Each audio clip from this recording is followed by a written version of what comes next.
myself. So I'm recording now. So we're starting a whole new section, and we're going to do, so Franco, this is going to be the chapter 5.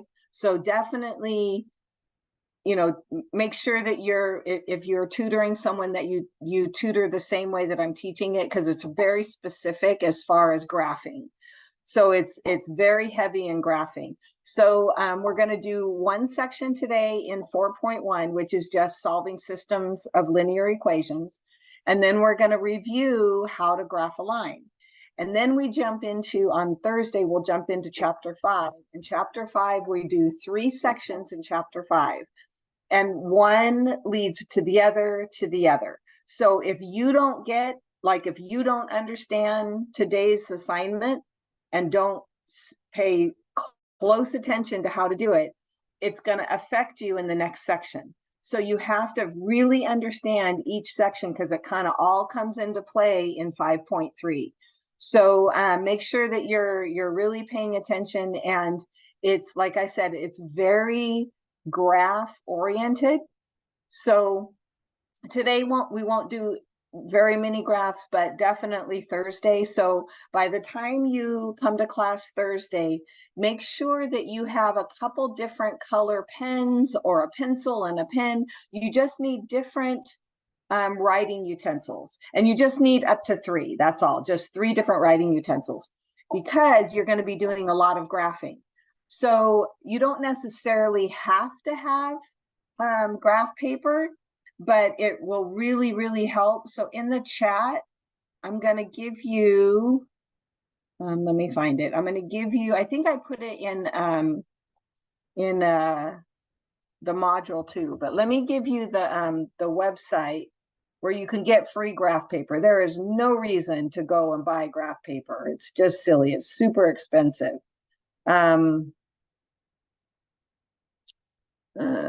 Let's see. There's a couple different places. We don't want waterproof. We don't care about waterproof. We don't need that.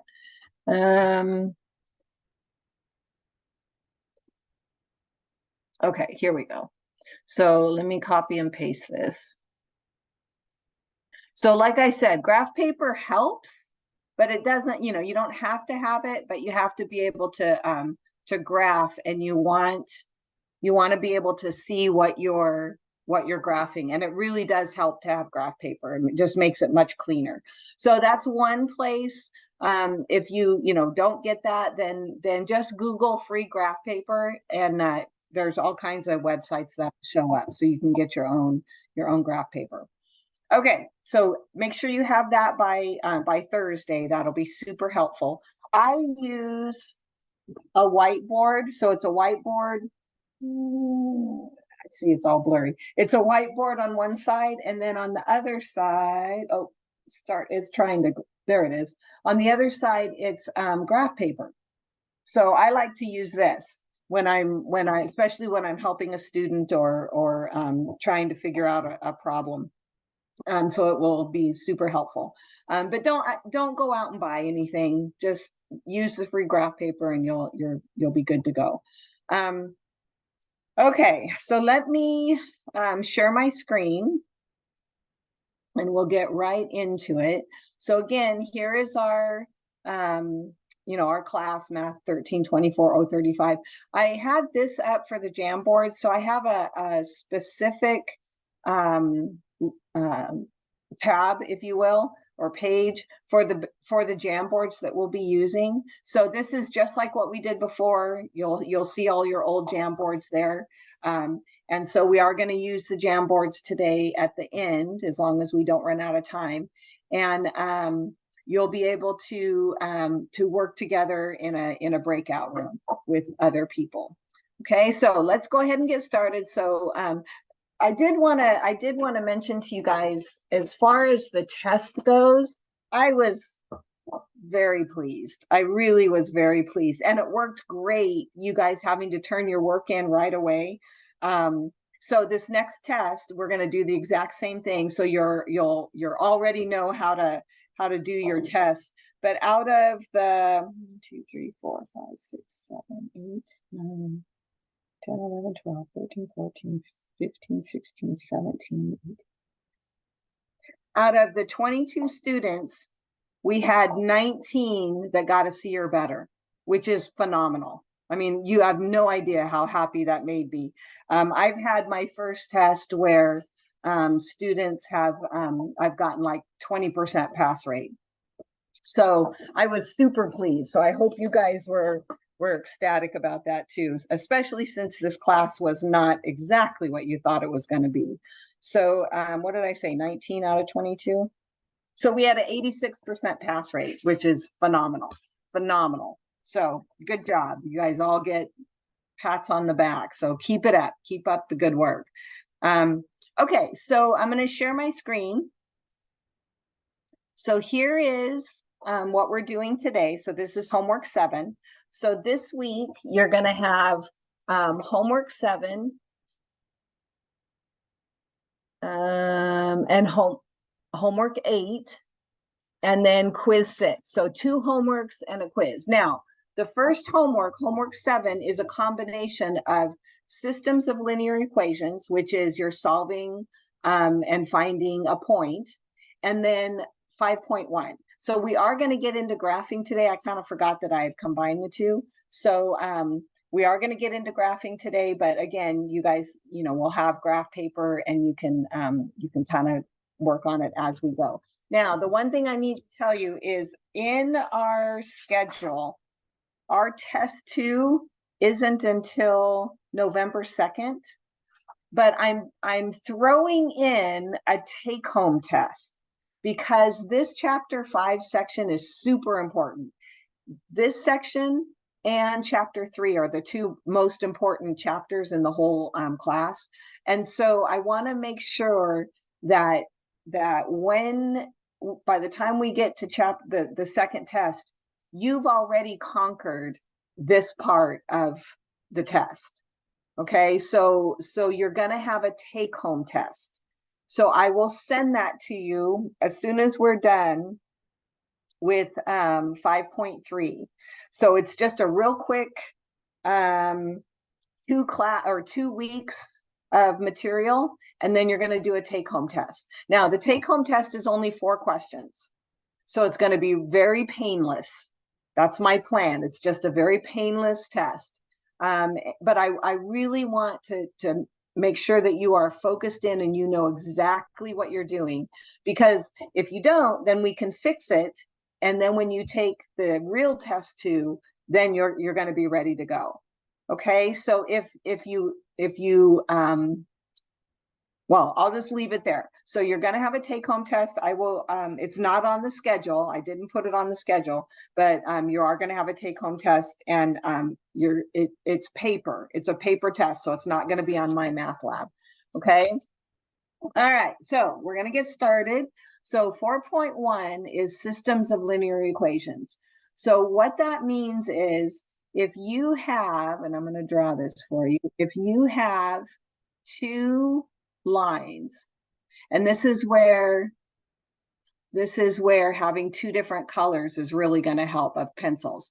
So I'm going to draw my first line,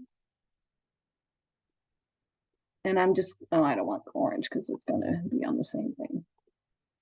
So I'm going to draw my first line. There it is. All right. Why is it doing that? Hang on.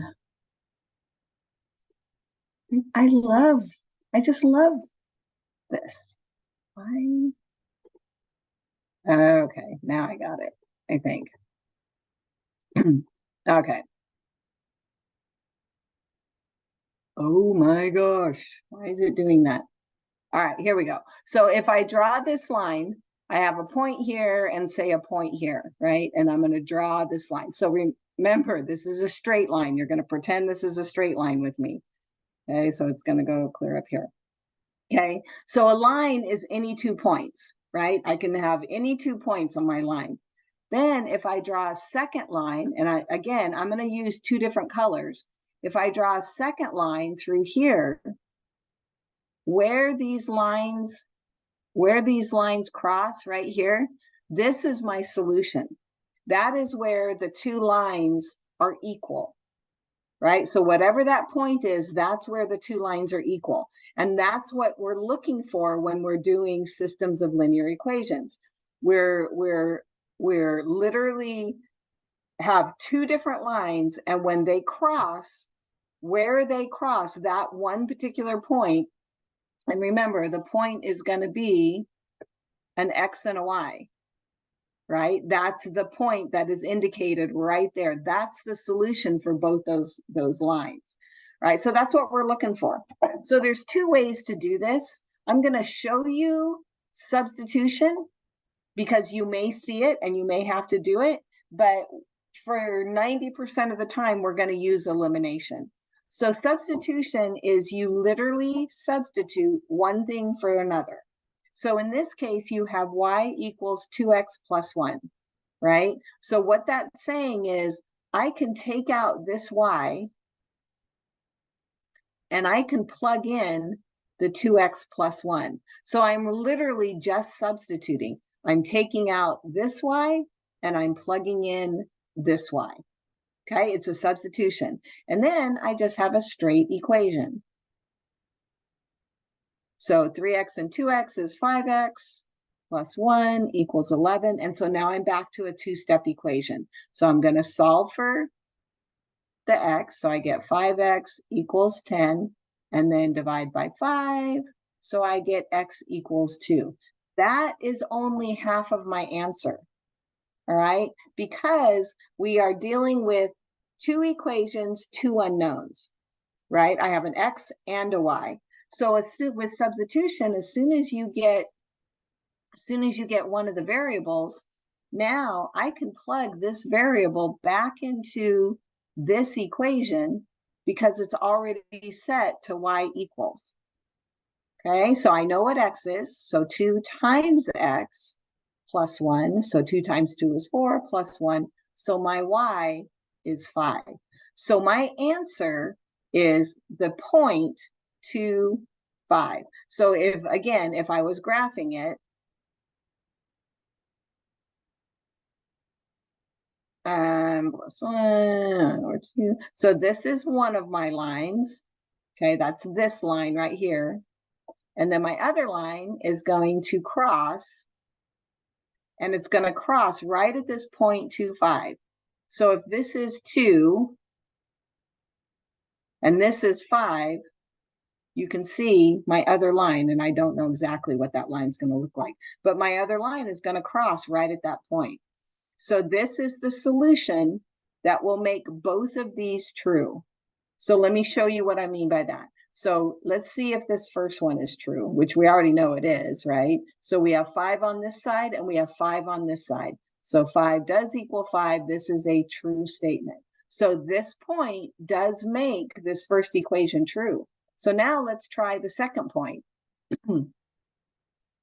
So let's try 3 times 2, because that's what x is, plus 5. Does that equal 11? So 6 plus 5 is 11. So 11 is a true statement. So this one solution makes both of these equations true. And that's what we're looking for. We're looking for the one solution that makes both of those equations true. Okay, so that's substitution. You take the variable out and you plug in what the variable represents. Okay, so that's substitution. Now, elimination is a little bit different. Elimination is something where you're actually eliminating a variable and you're setting it up so that you can look at it and go, okay, let's say that I want to eliminate the y in this equation right here, these two, this system. Okay, I want to eliminate the y. Why did I pick the y? Well, here's your strategy. Do you see how one is negative and one is positive? Well, the only way to eliminate something is when you have a negative variable and a positive variable. It has to be the same number, right? The same, one negative, one positive, and then I can eliminate it. So what you can do is you can look at your equations and always the one that you want to eliminate, the variable that you want to eliminate, if there's a negative and a positive, that's the best way to do it. Okay, so I have a negative 2y and a positive 3y. So I want to eliminate my y. So how can I get negative 2y and positive 3y to be the exact same answer or same value? What could I do to each of these to make them be one negative and one positive of the same value? Anyone have an idea?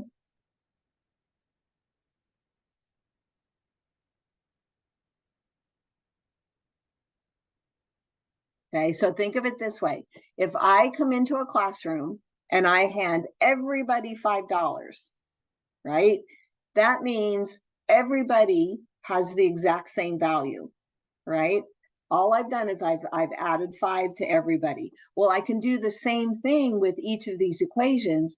If I multiply through this top equation by 3, I will get the equation 18x minus 6y equals 12. Okay, now, why did I pick 3? Well, if I multiply this bottom equation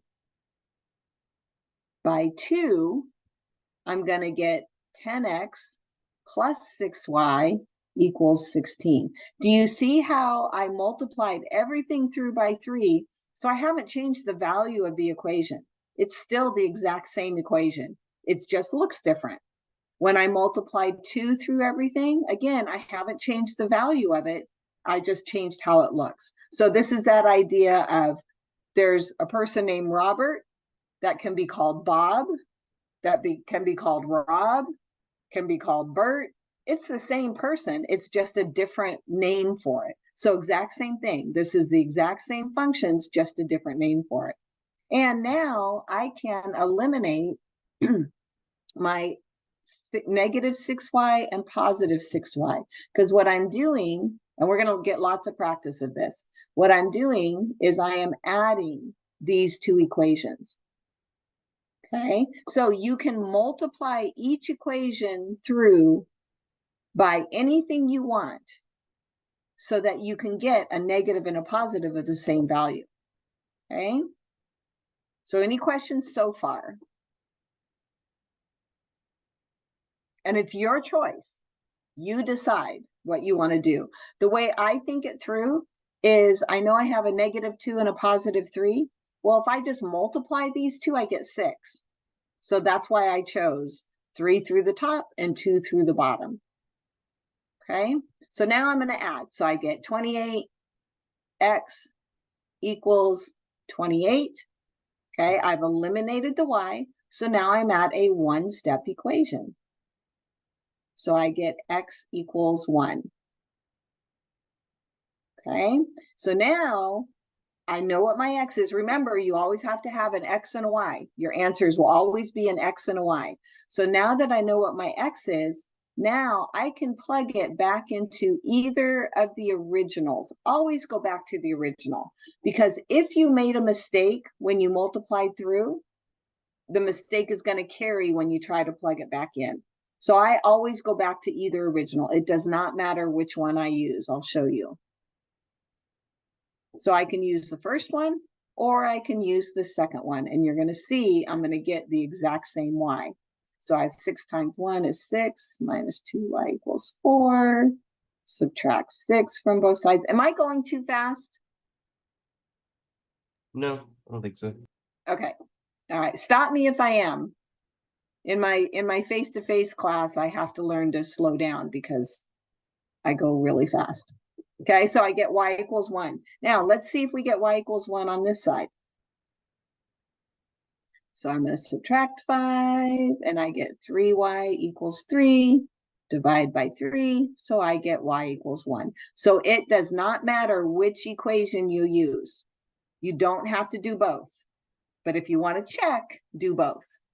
But you don't have to do both. So with this one, my answer is 1, 1. That's the point where these two lines are going to cross. Okay, so if I have my graph, I have one equation that looks like, and I don't know exactly what my line is going to look like. We'll get into that in a minute. And then my other one is going to be here. And we're going to say this is 1 and 1. So that point is right where my two lines cross. And that is the whole goal. That is the goal throughout chapter 5, is we want to know where do the lines cross. That's why we're doing substitution or elimination. Okay. All right, so let me go and let me show you two more just like this, and then we'll get into the word problems. And then I'm going to have you guys practice. Okay. All right. So when I look at number 1, which one do you think I should get rid of? X or Y? Y. The X or the Y?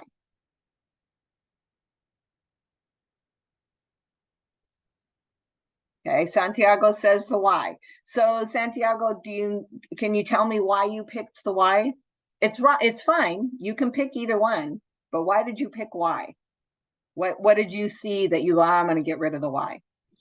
Well, to be honest, I usually just pick Y because I'm more comfortable with X, but well, I just saw the negative number and I thought it was just easier in my head from like first go. Okay. Okay. And it's a complete 100% your choice, which one you want to eliminate. Some people are going to see it one way, some people are going to see it another. Did anyone pick the X to get rid of?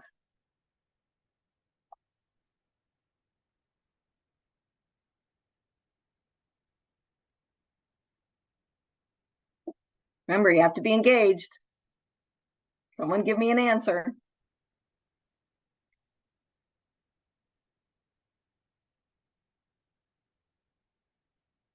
Nobody picked the X? Okay, so I would pick the X. My choice, right? I'll do it the way Santiago said too, because that's his choice. So I'll do them both ways. The reason that I would pick the X is because I have a positive and a negative, right? Makes it easy. I don't have to deal with signs anymore. Okay, so if I got rid of the X, then I would multiply the top one by 3, and I multiply the bottom one by 8. You see it? So I'm just doing the opposite. The top one has an 8, I'm going to multiply by 3.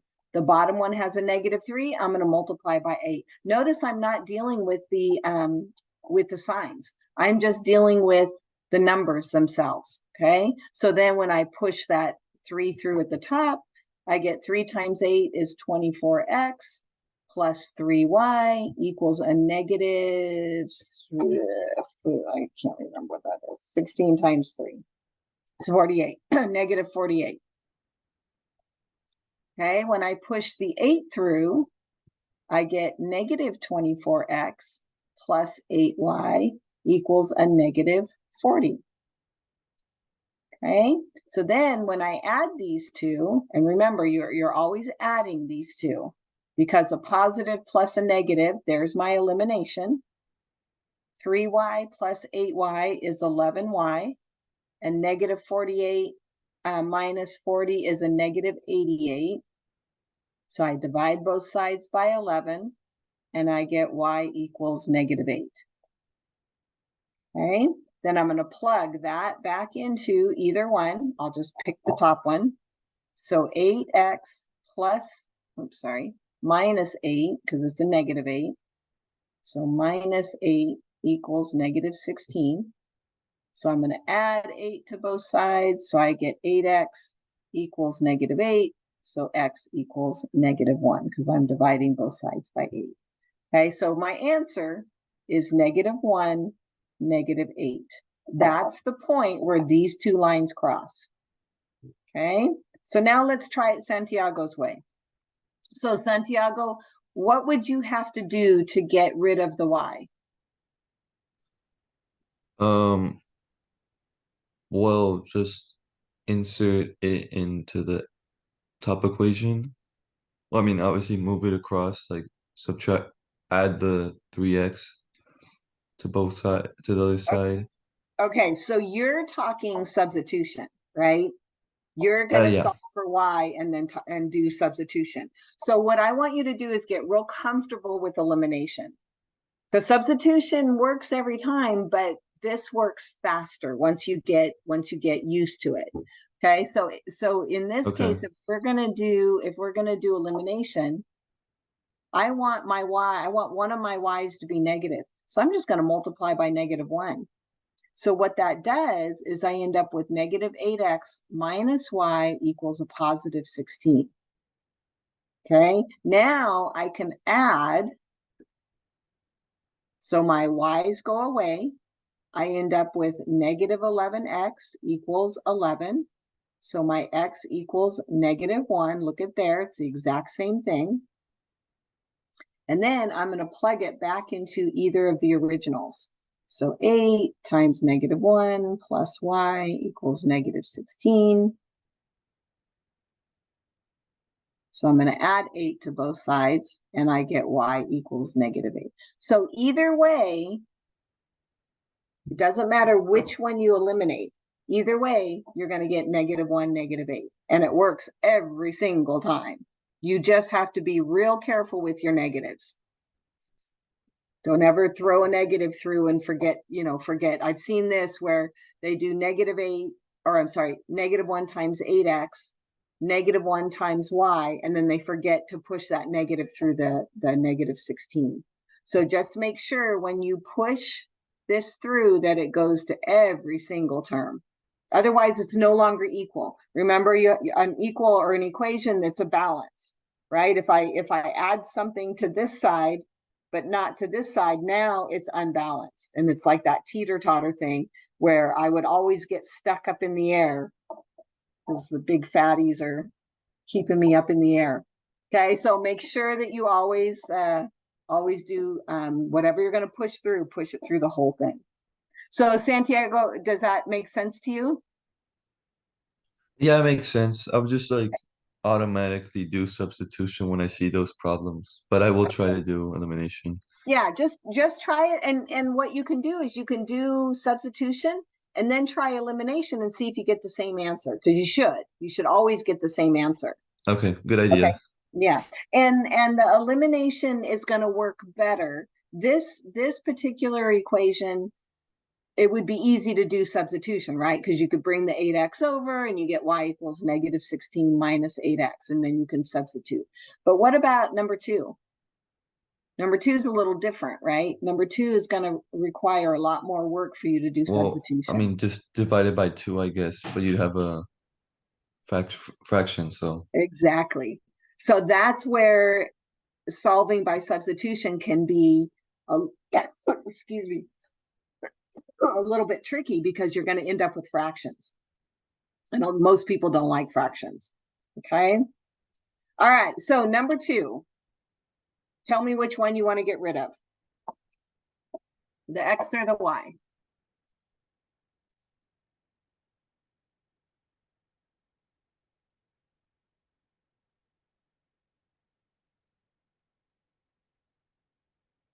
The y again. The y again? Okay. Okay. Orland says y too. All right. So we're going to get rid of the y. And that's a good choice because it's already set up positive or negative. Okay, it's already set up, so we're good to go. Now, if you ever have, and I'm going to change this, I'll change it back in a minute. But let's pretend like this was a plus sign. Okay, now there's no positive, negative. But don't panic, you can create it so that it is a positive or negative. So I can multiply this top, by a -2, and I can multiply the bottom by a positive 3. I'd end up with a -6y and a positive 6y. So you can multiply anything you want through to make this one positive and one negative. Okay, so don't let that throw you. So now let's go back to the original one. Okay, so here we go. I'm going to multiply this by 2, and I'm going to get 18x minus 6y equals 48. And then this one, I'm going to multiply by 3. So I get 33x plus 6y equals 3. Okay, so I'm good to go. I have a negative and a positive of the same thing. So now, when I add, I can cancel those. And 18 and 33, is that 51? Yeah, 51x. And then 48 and 3 is also 51. So you're going to divide both sides by 51, and you get x equals 1. Now, one thing you want to always be aware of, when we get to chapter 5, which we will today, when we get to chapter 5, you need to remember that you cannot graph a fraction. Okay, so you should never, ever, ever have an answer, an x and a y that's a fraction. Okay, and I have a video out that says, what do you do when the intercepts are fractions or when the intercepts are decimals? Okay, all right, so here we go. There's my x. I'm going to plug that back into one of the originals. So 9 times 1 minus 3y equals 24. So 9 minus 3y equals 24. And then 24 minus 9 is 15. Divide by -3, and I get y equals -5. So the point where the x, my dog's going to bark. The FedEx guy just drove up. Hang on, let me mute myself.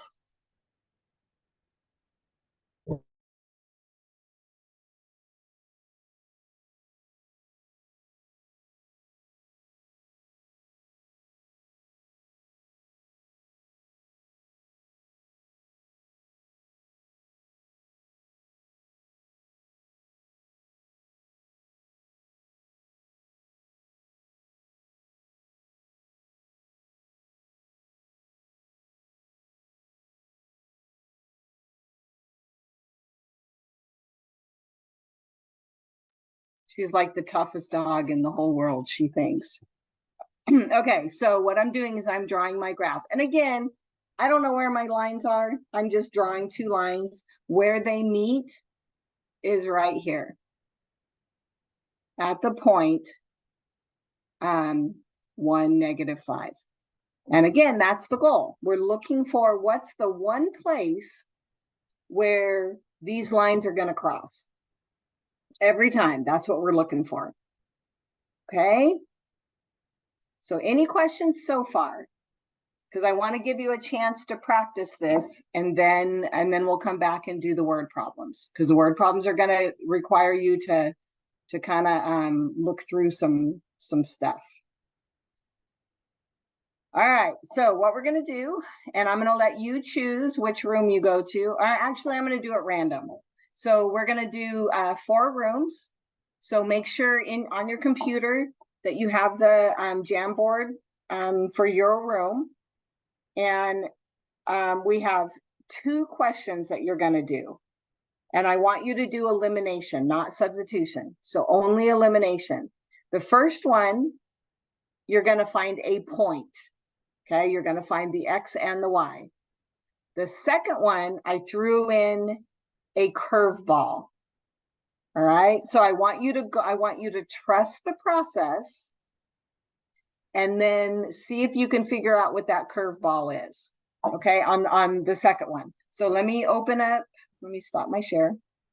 I'm going to open up 4 breakout rooms, and I'm going to assign automatically. So you'll just be sent to a certain room.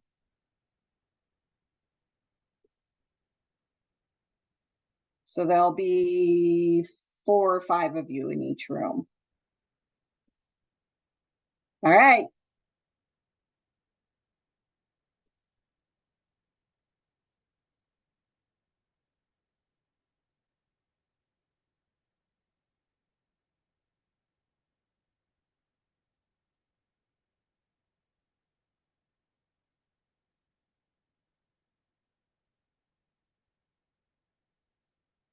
Okay, so did I do it right this time, Franco? Or you can go in each room? No, I can only go into room 1. It's okay. You're in room 1, Yeah. and then how did we do that last time where you didn't, did I not assign you? Sure.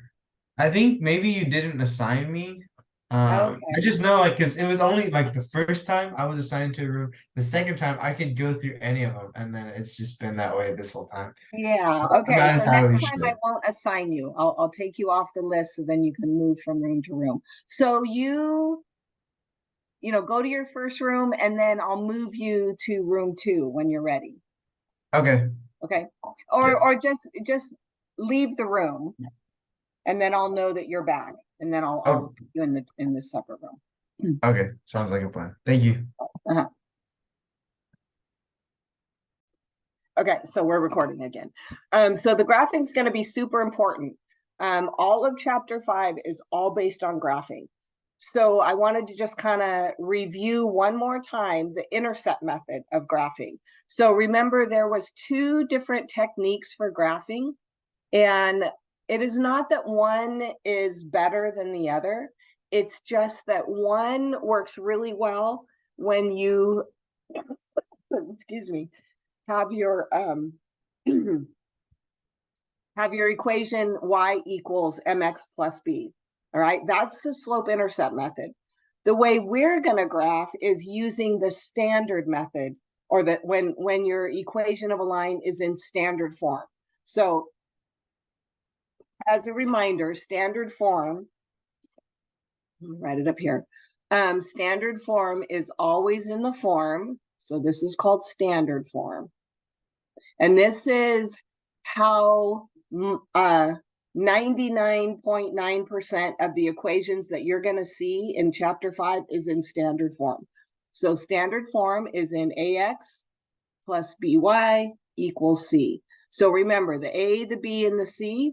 So a, b, and c are numbers, right? These are always our values or our numbers, our coefficients, if you will. Okay, so the x and the y is part of the linear equation. So that will never change. You'll always have an x and a y in any kind of standard form equation. Okay. When your equations of a line are in standard form, you're always going to use what we call the intercept method of graphing. It makes it much easier. Super, super easy to do. I call it the cover-up method. All right. The cover-up method means you're literally covering one of the terms up and solving for the other. Well, when I do that, if I cover up my 3x, what I'm saying is that my x is 0. Whichever one you cover up, that's your 0. All right, that's when that variable equals 0. So now when I cover that one up, my new equation is 2y equals 6. Okay, so it's super easy to solve. My y equals 3. Whatever variable I've just solved for, that is my intercept. So this is my y-intercept. And it makes sense, right? This is my y-axis. So anything on the y-axis, that vertical line, x is going to be 0. So when x is 0, y is 3, and I'm going to put a point.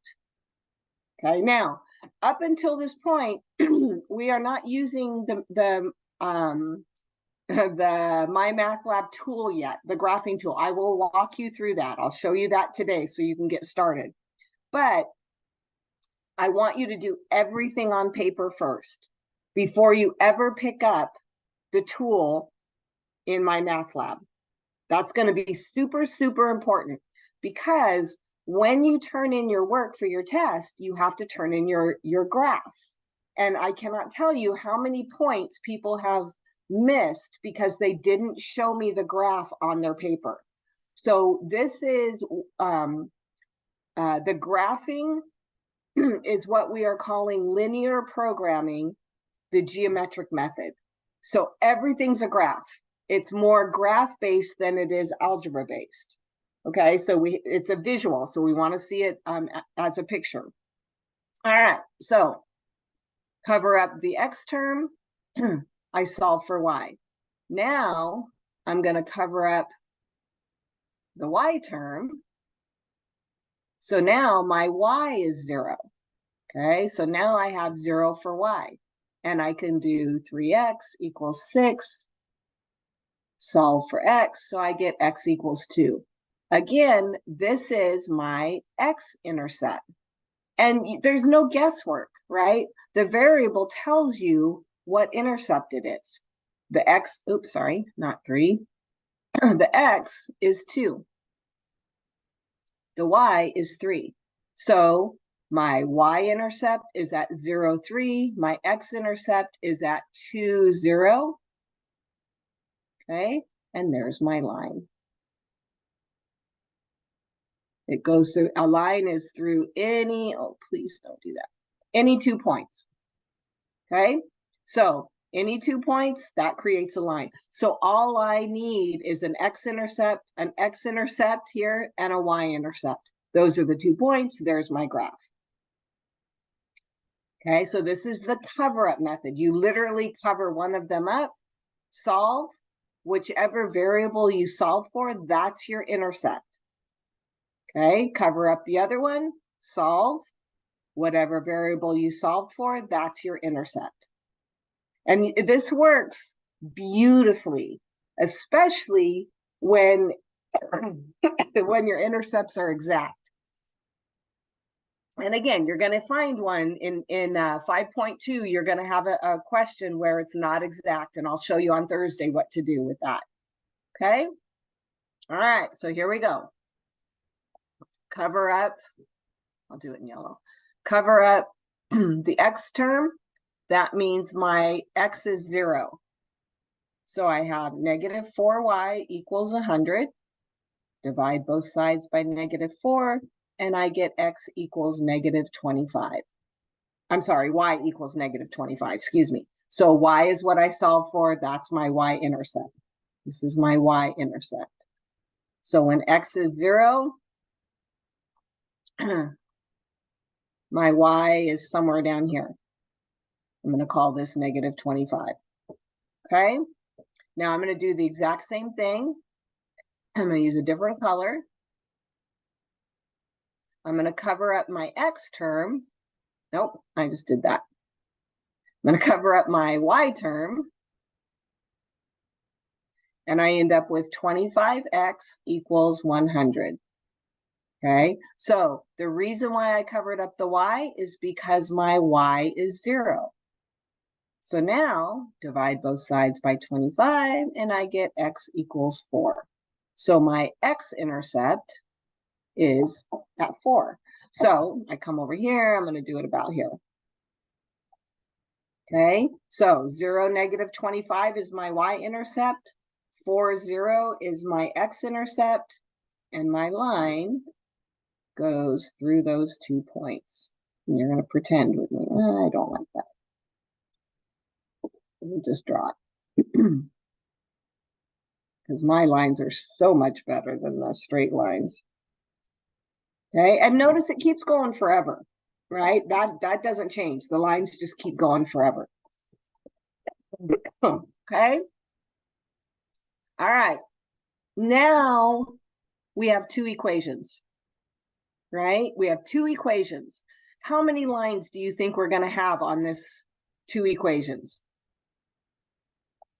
How many lines am I going to get? Am I going to have 1 line or 2 lines? That's an easy question. Someone answer it. Will be 2. 2. There you go. Okay, so 2 equations, 2 lines. So that's going to be super important. So now is where you're going to go, okay, I need 2 different colors. And trust me, as we progress through these sections, you're going to want different color pencils. If you try to graph every line the same color, you're going to get real mixed up. You're not going to know where one line starts and one line ends. So just do 2 different colors. So for the orange, okay, so this is my orange line. My cover up method, So when X is 0, my Y is 4. Super easy, right? I don't even have to write it down. I don't have to solve anything. It's already sitting right there. When I cover up the Y, my Y is 0, my X is 4. Everyone see it? And now I graph it. So I'm going to do it by 2, 2, 4, 2, 4. So I have x-intercept of 4, 0. I have a y-intercept of 0, 4. There's the orange line. There's the orange line. Okay, now I'm going to change colors. Now I'm going to use the purple line. I cover up my 2x, and I get negative 5y equals 10. And you're going to get so good at this that you don't even have to do this step. You're going to be able to just see it. Oh, y is negative 2. Okay, and I'm going to be really happy when you're at that point, because it's going to save you a lot of time. Okay, I'm going to cover up the other one. And what I do when it's on paper, I literally just cover it up. I put my finger on the 5y, and I get 2x equals 10. So my x equals 5. Okay, so I have my y-intercept of negative 2. I have my y-intercept at 5. I'm terrible with drawing lines. And I have a line right here, right? Now, if I extended this a little bit more, which I should have, you can see right here where the two lines cross. Okay, so we're going to graph, and then the next step is we are going to find out exactly where those two lines cross. So Sophia, this is your example of elimination again.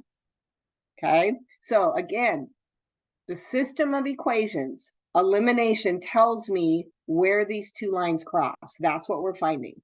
Okay, so I look here, I go, okay, I have a negative 5y and a positive y, or I have x and 2x. It does not matter. I'm going to get rid of the y's just because it's already positive and negative.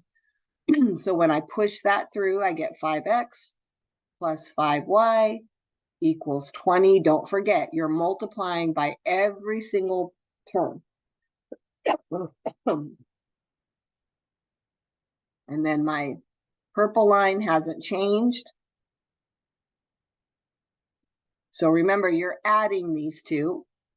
The 5y, negative 5y goes away. I end up with 7x equals 30. Divide both sides by 7, and I get x equals 30 over 7, which is, if I wanted to change that, it's about 4 2/7. Okay, now if you notice, the x and y intercepts are whole numbers. Where they cross doesn't necessarily have to be a whole number. All right, and you can see this is why using graph paper really does help, because I know my answer is correct because where it crosses is between 4 and 5. It's a little bit past 4. Well, look, there's x is 4 here. It's a little bit past. The problem is now I got to figure out what my y is. So my x was 4 2/7 plus y. I'm plugging it into this one. Equals 4. I'm subtracting 4 2/7, subtracting 4 2/7. So my y is a negative 2/7. So you can see it, right? It's just below y is 0. Okay, it's not quite to 1. 1 would have been negative 1 would have been right there. So it's not quite. So your graph should always fit your answer. So I have 4 4 2/7 and negative 2/7. That's the point where those two lines cross. Okay. So everyone's good with graphing? Let me see some thumbs up. Graphing's good? Good. What about graphing and elimination? Both of them together.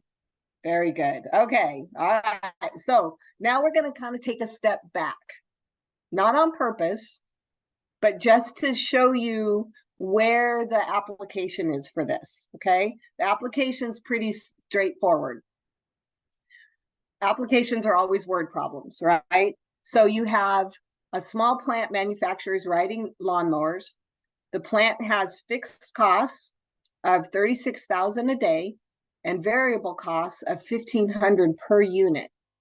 The mowers are sold for $1,900 each. Write the cost equation and the revenue equation. How many lawnmowers must be sold to break even? Okay, break even is going to be key. All right, so first things first, the cost. So we have a cost function. Cost function is always the fixed plus the variable per unit. Cost $1,500 per unit plus the $3,600, which is just your everyday things you have to pay whether you make a lawnmower or not. The revenue is what I pay for it. So we're selling them for $1,900 each. Okay, what I want to know is where do they break even? So remember, break even means equal equations. So we have 36,000 plus 1,500x equals 1,900x. Okay, now you're going to look at this and go, well, this is a little bit different. It's not necessarily, you know, a standard form equation. We're not graphing anything.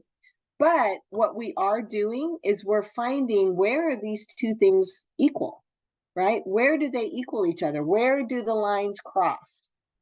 Okay, so you can do equations where you set them to equal and you can find your x and your y. If you notice, though, we don't have a y. So we're literally just finding what is the one number that makes these equal. Whereas on these, we're looking for what's the one point that makes these equal. All right, so we're looking for the same thing. We're looking for, we have two lines, where do they cross? Okay, so for this one, now it's just a straight equation. You guys actually already had some of these. So this should just be review. So then we divide both sides by 400 and we get x equals 90. So in order for me to break even, in other words, I'm not losing money, but I'm not making money, I need to sell 90 lawnmowers. It seems like a lot, right? Well, if you notice, I'm not selling them for very, very much. I have to cover this $36,000 somehow. Okay, so for me to sell 90 of them and only sell them for 1,900 because I want to keep my prices down so people will actually use me, then I have to sell more. Okay, so that's one example of how you find where two things are equal. And again, if you notice this graph right here, if I graphed this cost function and I graphed the revenue function, it would be two functions that cross. Okay, it's where they're equal. All right, okay, so this is the one you're going to see a lot of. So in 5.1, which we haven't got there yet, we will. In 5.1, we just do graphing and shading. In 5.2, we bring in some information. So I always like to set up a table. Tables always make things better because it organizes your information. So we have a strict diet. Each animal needs to receive 30 grams of protein and 7 grams of fat. That's the total. Okay, so they need to receive 30 grams of protein and 7 grams of fat. That's the most that they should get. So a lab technician is able to purchase 2 food mixes. So we have mix A and mix B. Mix A, we're calling it X. Mix B, we're calling it Y. Mix A has 20% of protein, so 0.2 of protein, and 6% of fat, so 0.06 of fat. Okay, that's mix A. Mix A is always the X in this case. Mix B has 50% protein, so notice I'm changing the percent to a decimal. So just a reminder, I move my decimal twice. With the 6%, I moved it twice. That's why there's a 0 in front. And then 5% fat, so 0.05. Oh, this should have been a Y, not X. Okay, so what I just did is I just created an equation. And then I created another equation. So the table really helps organize stuff. Okay, you plug in the information. Mix A had 20% of protein, 6% of fat. Mix B had 50% protein and 5% fat. And then the total protein is 30 and the total fat is 7. Okay, and then we do elimination. So the difference between the one that we just did, there was only one variable. Just set them to equal each other. Now we have 2 variables, so we have to do elimination. Okay, don't let the numbers mess you up. Okay, the numbers are just numbers. These just happen to be decimals. So with this, I want to get rid of the X just because I chose that. Okay, so I'm going to multiply the top by negative 0.06 because I don't have one negative and one positive. And then I'm going to multiply the bottom by positive 0.2. So you see I'm just doing the opposite. And I'm making one negative. Okay. So we have negative 0.06, negative 0.06 times 0.2, and we have a negative 0.012x, and then 0.5 times 0.06 is a negative 0.03y, and negative 0.06 times 30 is a negative 1.8. So the reason why I wanted to do this is because you need to see it's the same technique. Whether we're dealing with fractions, decimals, it doesn't matter. Okay, now I'm going to multiply the bottom one through by 0.2. So I know this one's going to become 0.012x is 2 times 0.06 plus, Katie, stop. And then 0.2 times 0.2 times 0.05 is 0.01y, and 7 times 0.2 is 1.4. Okay, so here's my elimination. I get rid of that.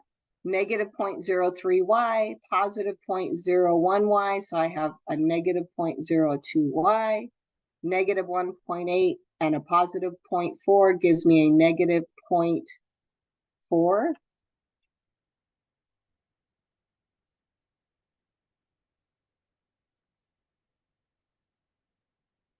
And then, excuse me, negative 0.4 divided by a negative 0.02. So my Y value is 20. So what that means is I need 20 grams for mix B. Okay, 20 grams for mix B. Now I'm going to plug it back in. So I have 0.2 times, oops, sorry.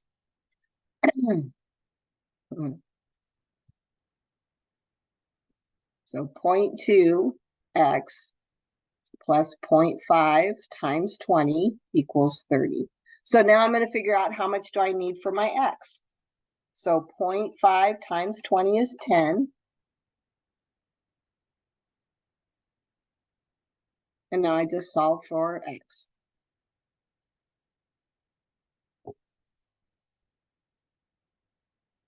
and my X value is 100. Okay, so I need 100 grams. So I need 100 grams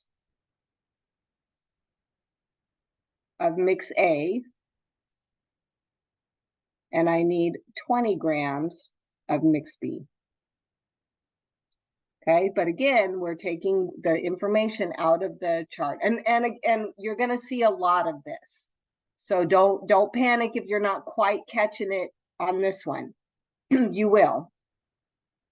Okay, real quick. Sorry, this is going so fast. So we know how to graph. We know how to do systems of equations. So now we're going to do inequalities. So remember, an inequality is a greater than, less than, greater than, equal to, or less than or equal to. The difference between an inequality and an equal sign is an equal sign, there's one answer. An inequality, there's a series of answers. All right, you can have between 0 and 5, or you can have all values greater than 5, or all values less than 0. So it just depends on what it's saying. So we have to be able to translate first. So if it says at least means you want that number or bigger. So in other words, I always take it back to money. I want to earn at least $40 an hour. So I don't want to earn $30 an hour. I want to earn 40 or more. So if you see the term at least, it's it's greater than and equal to. Okay. At most means I don't want to make any more than this. So let's say I'm paying my taxes and I want at most 100,000 because I don't want to pay taxes on anything more than that. So that is a less than or equal to. Okay, so you have to really stop and think about these two. These two are going to be tricky for you. So at least means that's the lowest number I want, so I want higher. At most means that's the most I want, so I want values lower. And then greater than, less than, no more than, so that's your less than, and equal to. And no less than means I want everything greater than. Okay. And then we have solid or dashed lines or dotted lines. All right. Now, when we get to the My Math Lab, and I'll show it to you today, with My Math Lab, you have a choice. You have a dotted line or you have a dashed line. I mean, a dashed line or a solid line. The dashed line you'll use when you see an inequality of less than or greater than. The solid line, you'll use the inequality less than, equal to, or greater than or equal to. The difference is if it's dashed, the greater than or less than, that means the line isn't included. Solid means the line is included. Okay, and then there's something called a restriction. So a restriction means that when you graph, right, if you have a graph, like that, these restrictions, X is greater than 0, greater than or equal to 0. So here's my X is 0 is right here. That means I'm only talking about values up here, greater than 0, positive values. The Y means that I'm only talking about values bigger than 0. So I'm here. So do you see where they overlap? This overlapping, that means that when you have these restrictions, that means that you're only dealing with positive values. That's what that means. Only positive values. And those values are always in what's called the first quadrant.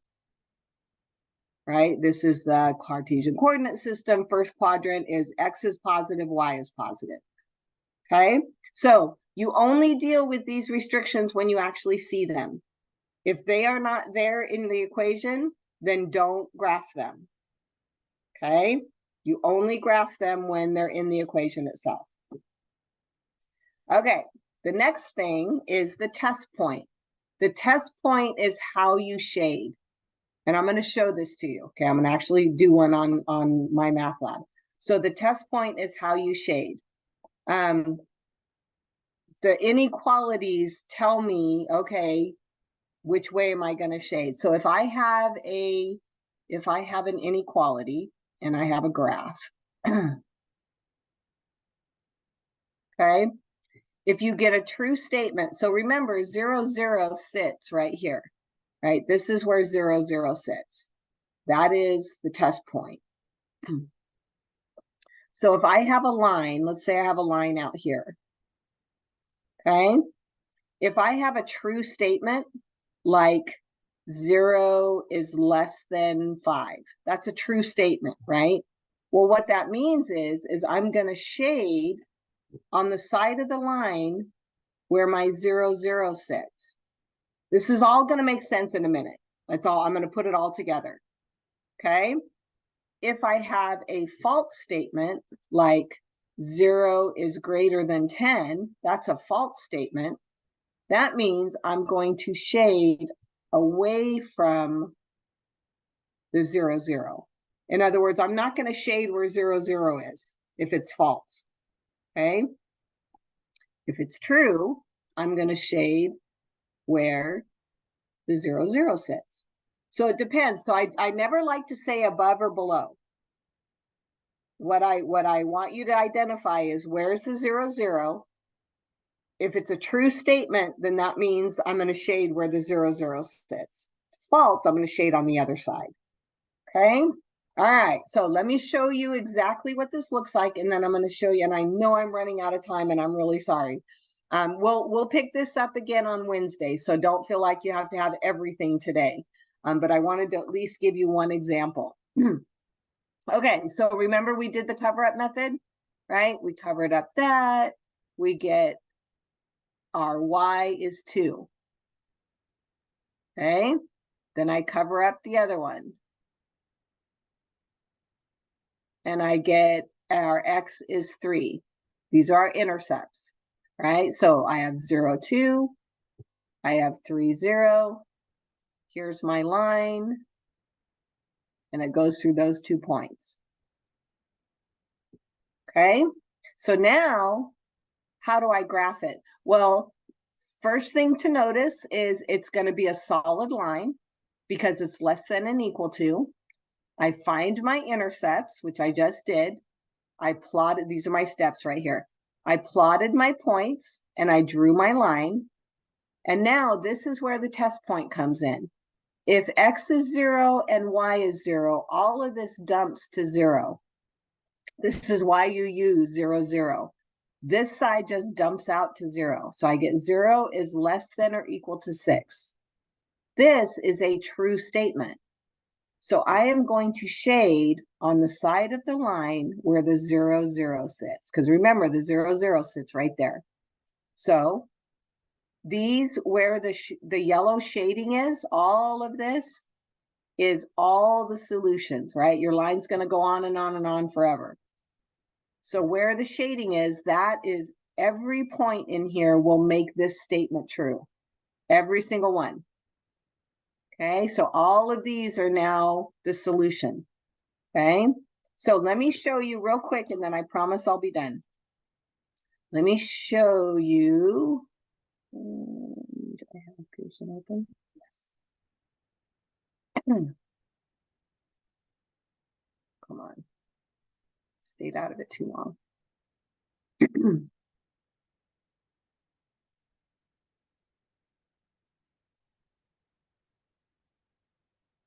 All right, so here's your homework, right? We are on homework 7. So homework 7 is a combination of 5-1 and 5-4. All right, now I sent out a video on Monday, so yesterday, on how to graph. Okay, so the first thing I want you to do, it's very hard to graph. You can do it, but it's a little bit more challenging when you're doing this inside your Canvas class. So make sure that you open it so that your whole screen is showing the graph. Otherwise, it gets too crammed and it's a little bit more difficult to do. Okay, so here's how you do this. So let me get one that like what we just did. Okay, so do you see how this is standard form? So standard form means I'm going to use cover up method. So I cover up my x, right? And I get 2y equals 8. Notice I don't really care about the inequality yet. The inequality is only used to shade. So I don't even have to worry about that right now.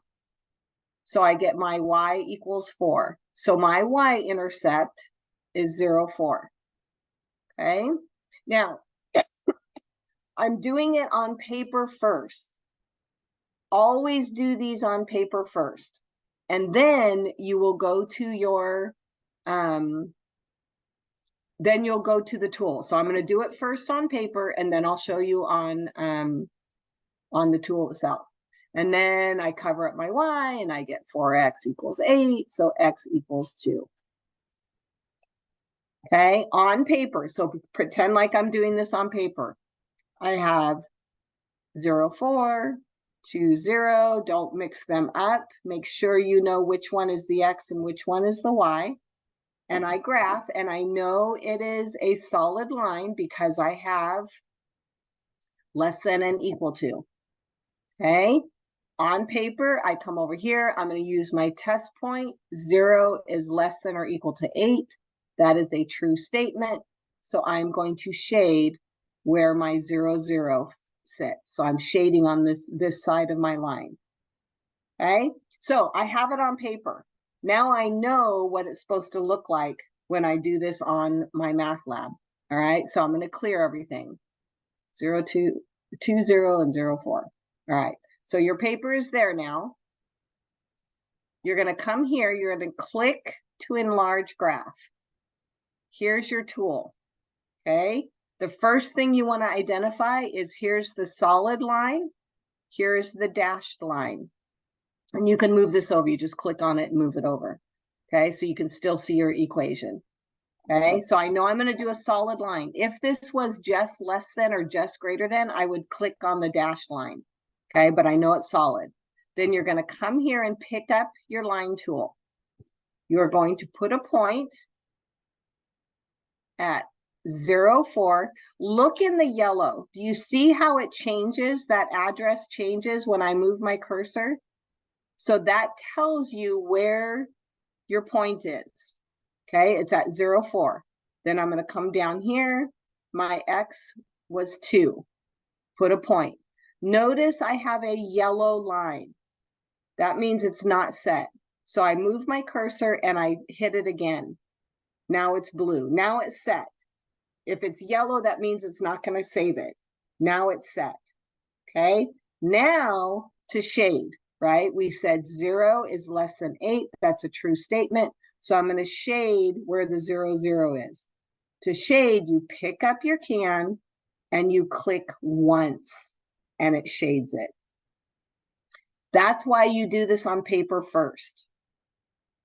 Do it on paper, know which side you're shading on, because if you click too many times, it'll count it as an error. Okay? And then you hit save, you check your answer, and excellent. Okay, now if you want, you can do a similar question. Do it again, do it again, do it again. Every single assignment in this section is unlimited access. Every single one, because I want you to practice. That means you have to start today. Today you start your homework. And you do it every single day. Pick 10 to 15, 20 minutes a day. And the more you do this, the easier it's going to get. Okay? All right. So this is one of those charts, right? $80 an acre for corn, 40 for soybeans. So again, all you're doing is you're setting up that chart, right? You have, I don't like that color. So we have 80 for corn and 40 for soybeans. We want to spend no more than $3,200. So less than and equal to 3,200. Okay, there's your equation. You're just giving a variable for each one.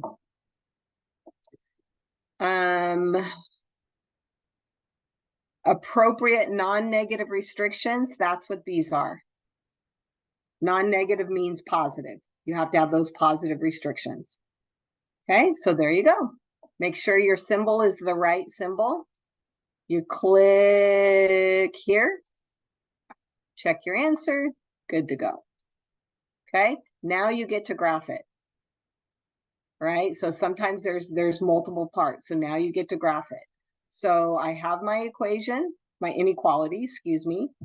I'm going to get my X and Y intercepts.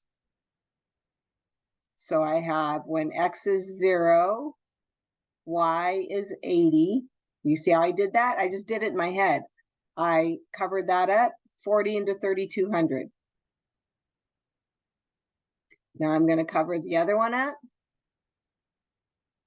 And I get 40 when Y is 0.